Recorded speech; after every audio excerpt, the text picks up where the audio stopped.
이건 2010년대 초반 전성기를 누린 커피 프랜차이즈 커핑그루나루의 로고다. 허니브레드의 원조로도 알려진 브랜드인데 초고속 성장으로 국내 커피 브랜드 중에서 증시 상장을 1등으로 노렸을 만큼 잘나갔다. 하지만 10년이 지난 지금은 언제 마지막으로 봤는지조차 까마득한데 무슨 일이 있었던 걸까? 어릴 때 종종 가던 커핑그루나루가 요샌 안 보이던데 다 어디 간 건지 알아봐 달란 의뢰가 들어와 취재했다.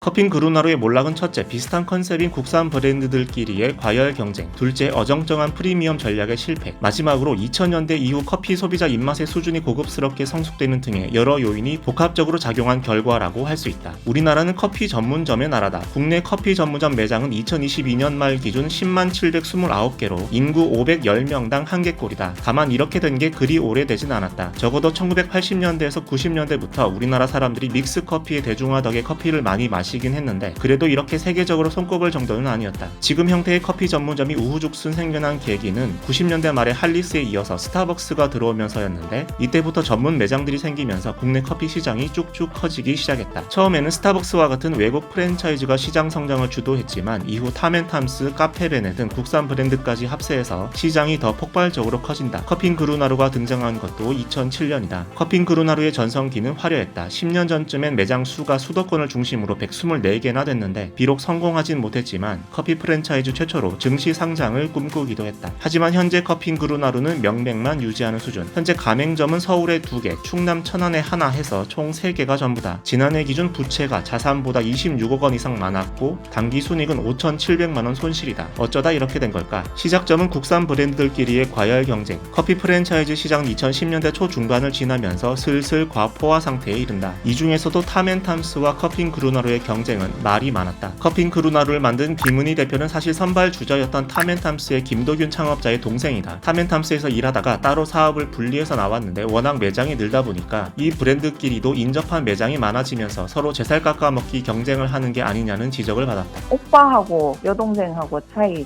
탐앤탐이랑 그 관계는 아시죠? 관계 별로 안 좋았거든요. 그러면서 경쟁심으로 해서 뭐 사이드 메뉴도 뭘 했다가 이렇게 뭐 덩치를 크게 벌려가다가 갑자기 수그라들었거든요. 매장은 꾸준히 늘고 매출 규모 자체는 잘 나왔지만 실적을 들여다보면 수익성 하락으로 이미 위기는 점점 심해지고 있었다. 특히 커핑그루나루는 수도권 주요 역세권에 대대적으로 매장을 확장했는데 이런 것도 수익성 악화의 원인이 됐다. 물론 커핑그루나루만 그랬던 건 아닌데 비슷한 시기 매장이 1,500개나 됐던 카페베네도 무리한 사업 확장과 투자 실패로 결국 법정관리 신청을 했을 만큼 대혼돈의 시기였다. 커핑그루나루의 실패를 어정쩡한 프리미엄 전략 때문으로 보는 시각도 있다. 고급 커피와 와인을 함께 파는 전략으로 차별화를 주려고 했고 이름 속 커핀이란 단어도 커피와 와인을 뜻했다. 하지만 커피 전문점 가운데 6위권의 매출에도 불구하고 다른 브랜드에 비해 낮은 인지도, 가격 부담에 비해 별 특징 없는 커피 등의 영향으로 점차 경쟁력을 상실했다. 치열한 경쟁 속에서도 근근히 버티던 커핑그루나루는 코로나 때 더한 악재를 맞는데 원두 주산지인 브라질의 서리와 가뭄, 또 세계적인 원두 소비 증가로 원두값이 급격하게 치솟았다는 거다. 재료비가 이렇게 비싸지니까 가격대도 비싸야 되고 그러면 손님은 이왕 비싼 거면 고급으로 가버릴 테니까 여기 살아남지 못하는 좀 그런 추세가 좀 있었어요. 반대로 메가커피하고 컴포즈하고 이렇게 저가 커피끼리 경쟁하고 이게 약간 양대산맥처럼 프랜차이즈가 둘로 나눠진다고 좀 보여지거든요. 사실 커핑그루나루의 현 상황은 국내 커피 브랜드 위기의 한 단면이기도 하다. 앞서 경쟁을 펼쳤던 탐앤탐스 역시 비교적 잘 버티긴 했지만 지난해까지 4년 연속 적자를 기록하고 있다. 저가 커피의 원조격인 이디야도 메가커피와 컴포즈에 밀려서 위기설이 나오고 있고 브랜드 파워의 최강자 스타벅스마저도 신세계 인수 이후에는 화제성이 과거에 비해서 떨어졌다. 물론 영원한 것은 없다지만 커핑그루나루의 갑작스런 몰락은 갑자기 사라진 카페베네와 함께 국내 토종 커피 브랜드의 빛과 그림자를 보여주는 대표적인 장면인 듯 싶다. 당신도 취재를 의뢰하고 싶다면